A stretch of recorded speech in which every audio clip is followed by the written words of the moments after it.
Bismillahirrahmanirrahim. Exercise 20.5, question number 6. Find the condition that one root of the ax square plus bx plus c is equal to 0. A is not equal to 0. Maybe part 1 है इसका 3 times the other. अब देखते हैं, इसमें हमें condition दी हुई है, एक हमें इक्वेशन दी है और साथ में ये कंडीशन दी है कि एक रूट का हमें बताया है कि एक रूट क्या होगा, 3 टाइम्स होगा अदर का. 2 रूट होते हैं हमारे पास, एक अल्फ़ा और एक बीटा. अल्फ़ा और बीटा 2 रूट्स होंगे हमारे पास. एक हमें कहा है कि दूसरे का 3 टाइम्स है. एक अगर हम अल्फ़ा ही रखते हैं तो बीटा जो है, अल्फ़ा अगर हमारे पास अल्फ़ा है तो बीटा हमारे पास अल्फ़ा का 3 टाइम्स होगा, मतलब 3 अल्फ़ा होगा. इसको हम यूँ भी ले सकते हैं, अगर हम एक रूट बीटा ही रखें और दूसरा रूट हमारे पास अल्फ़ा है जो इक्वल होगा 3 बीटा के. अब आप ये भी यूज़ कर सकते हैं और ये भी यूज़ कर सकते हैं. दोनों में से कोई एक कंडीशन होगी. एक कंडीशन दैट वन रूट, एक रूट दूसरे रूट का 3 टाइम्स है तो एक रूट तो वही रहेगा अल्फ़ा या बीटा, और दूसरा रूट जो भी, अगर हम अल्फ़ा ले रहे हैं तो बीटा 3 टाइम्स हो जाएगा और अगर बीटा ले रहे हैं तो अल्फ़ा 3 टाइम्स हो जाएगा उसके. स्टार्ट करते हैं. शुरू में बिल्कुल सेम ही है जैसे हम लोग लिखते हैं alpha beta are the roots of the equation है a x square plus b x plus c is equal to 0. यहाँ से हमारे पास ए की वैल्यू आएगी. ए होता है एक्स स्क्वायर का कोफिशिएंट, ए ही है यहाँ पर, ए इक्वल होगा ए के. B is equal to, b x का कोफिशिएंट होता है वो बी ही है तो बी के इक्वल ही आ रहा है.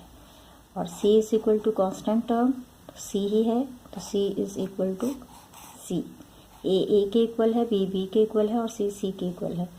अब हम यहाँ से मालूम करेंगे सम ऑफ द रूट और प्रोडक्ट ऑफ द रूट.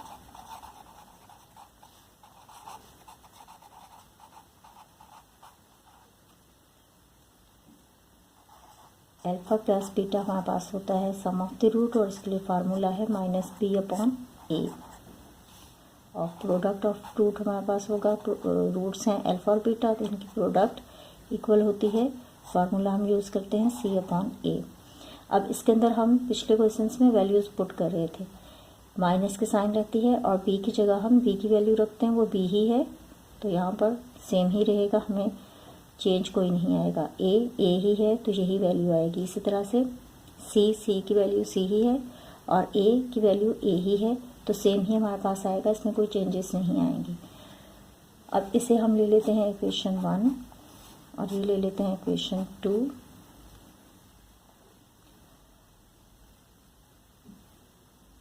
अब हम देखते हैं अकॉर्डिंग टू क्वेश्चन में हमें जो कंडीशन दी हुई थी उसको देखते हुए हम इसे सॉल्व करते हैं.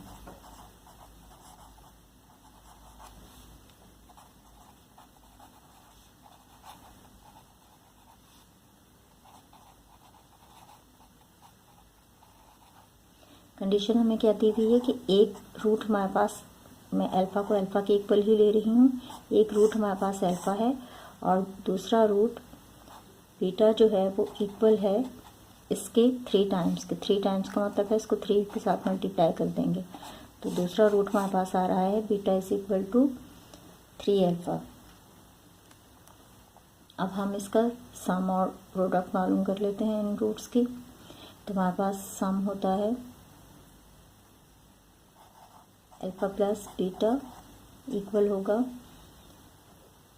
अल्फ़ा की जगह हम अल्फ़ा ही रखेंगे और बीटा की जगह पर 3 अल्फ़ा आ जाएगा. इसी तरह से प्रोडक्ट इसकी मालूम करेंगे तो प्रोडक्ट हमारे पास आ जाएगी अल्फ़ा बीटा, अल्फ़ा की जगह पर अल्फ़ा ही आएगा और ये मल्टीप्लाई होगा बीटा के साथ. बीटा की वैल्यू है हमारे पास 3 अल्फ़ा.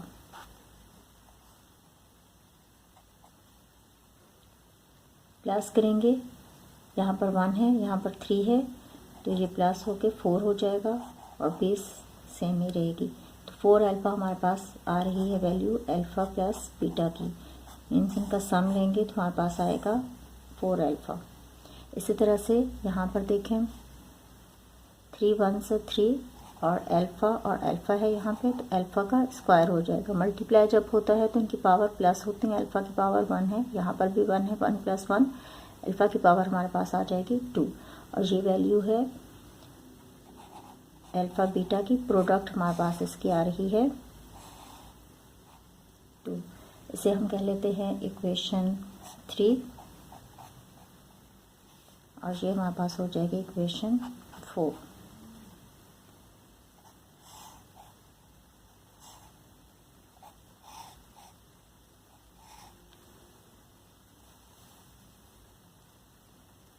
अब हम यहाँ से इन वैल्यूज़ को कंपेयर करके इसकी वैल्यू मालूम कर लेते हैं। कंपेयर करेंगे, अब देखिए alpha plus beta equal to 4 alpha के और alpha plus beta equal to -b/a के। इनकी लेफ्ट हैंड साइड हमारे पास इक्वल आ रही है, इसको छोड़ के हम राइट हैंड साइड को कंपेयर कर लेंगे। तो कंपेयरिंग हम कर रहे हैं इक्वेशन 1 और 3। इक्वेशन 1 में से इस साइड को छोड़ देंगे, ये वाली साइड लेंगे, और इक्वेशन 3 में से ये वाली अल्फ़ा बीटा जो दोनों के अंदर कॉमन है उसको छोड़ के 4 अल्फ़ा लेंगे। तो 4 alpha is equal to -b/a।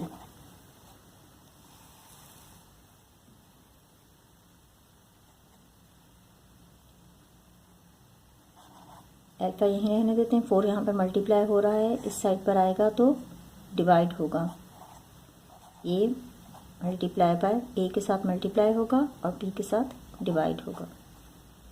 Multiply के साइन लगाएंगे, ब्रैकेट के अंदर लिख लें इसे। तो alpha is equal to -b/4a। ये हमारे पास अल्फ़ा की वैल्यू आ गई यहाँ से। अब इसी तरह से कंपेयर कर लेते हैं 2 और 4 को भी। इक्वेशन 2 और 4, इक्वेशन 2 और 4 में भी देखें अल्फ़ा बीटा इक्वल है c/a के और अल्फ़ा बीटा इक्वल है 3 अल्फ़ा स्क्वायर के। ये हमारे पास साइड सेम आ रही है, इसे छोड़ देंगे और इन दोनों को कंपेयर करेंगे। c/a इक्वल है 3 अल्फ़ा स्क्वायर के। ये हम इक्वेशन ले लेते हैं 5 और ये लेते हैं इक्वेशन 6।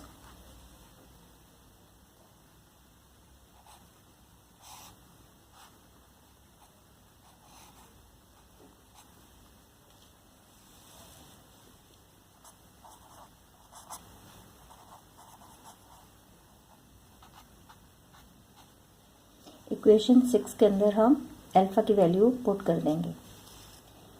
इक्वेशन 6 है हमारे पास c/a is equal to 3 alpha square. तो हम c/a एज इट इज़ रखेंगे, 3 और अल्फ़ा स्क्वायर की जगह इसकी वैल्यू आ जाएगी हमारे पास, ये होगी -b/4a।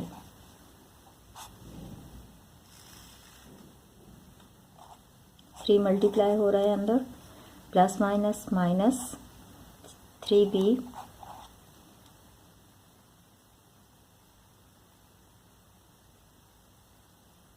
जो यहाँ पे स्क्वायर भी था ना, ये अल्फ़ा स्क्वायर है तो यहाँ पर भी स्क्वायर आएगा। पहले इसका स्क्वायर सॉल्व करते हैं, उसके बाद हम इससे मल्टीप्लाई करेंगे। फ़िलहाल यहाँ से बीटा को हटा दें और यहाँ पे +3 रखें, ये ब्रैकेट के अंदर आएगा, माइनस माइनस प्लस हो जाएगा और b का स्क्वायर प्लस b स्क्वायर और 4 4 16 a स्क्वायर c/a। अब हम मल्टीप्लाई करते हैं, 3 1 3,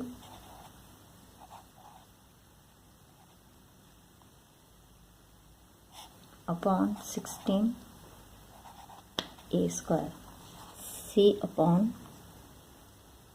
C is equal to 3b² upon 16a², और ये a यहाँ पे डिवाइड हो रहा है, इस साइड पर आएगा तो मल्टीप्लाई होगा।